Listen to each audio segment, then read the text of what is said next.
बिहार के पटना एक ट्रेनिंग दरोगा की बहन जिसकी हत्या कर दी गई। हत्या इतनी खौफनाक तरीके से की गई जिसे सुनकर रूह कांप जाए।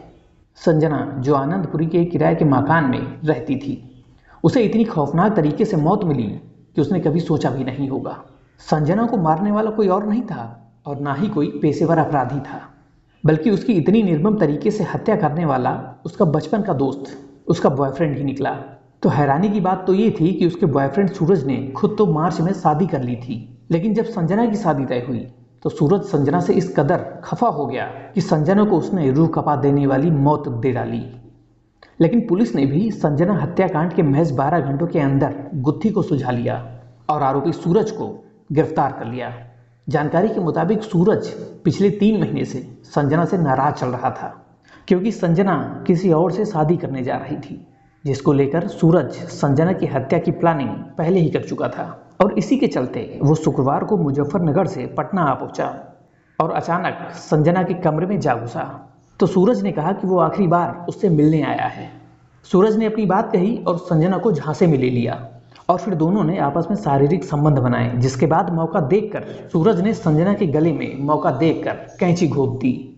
तो कैंची गले में लगते ही वो चीख पड़ी और इतने में सूरज उसके पेट में कई बार ताबड़तोड़ कैंचियों से वार करता रहा। अपनी जान बचाने के लिए संजना जैसे ही किचन की तरफ भागी तो सूरज ने एक बार फिर उस पर कैंची से हमला कर दिया। तो संजना बेहोश हो गई, लेकिन उसके बाद भी सूरज की हैवानियत नहीं रुकी।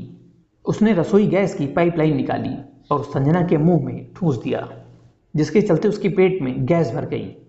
तो उसने गैस का रेगुलेटर बंद किया और माचिस की तीली से उसके मुंह में आग लगा दी, जिसकी वजह से वो जल गई। इतने में सूरज ने घर का दरवाजा खोला और वहां से फरार हो गया। लेकिन इस घटनाक्रम से संजना के शरीर का ऊपरी हिस्सा बुरी तरह से जल चुका था। जब संजना की मेट काम करने घर पहुंची तो कमरे की लाइट बंद देखकर वो वापस चली गई। लेकिन कुछ देर बाद वो दोबारा घर पर फिर पहुंची, लेकिन देखा कि फिर भी लाइट उसकी बंद थी।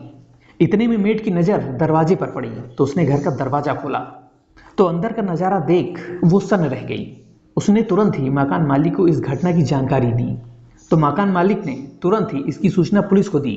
तो पुलिस भी मौका वारदात पे पहुंचती है और शव को सील कर पोस्टमार्टम के लिए भेज देती है, जहां कार्रवाई करते हुए पुलिस ने हत्यारे सूरज की तलाश शुरू कर दी, जिसके कुछ घंटे बाद ही हत्यारे सूरज को गिरफ्तार कर लिया गया।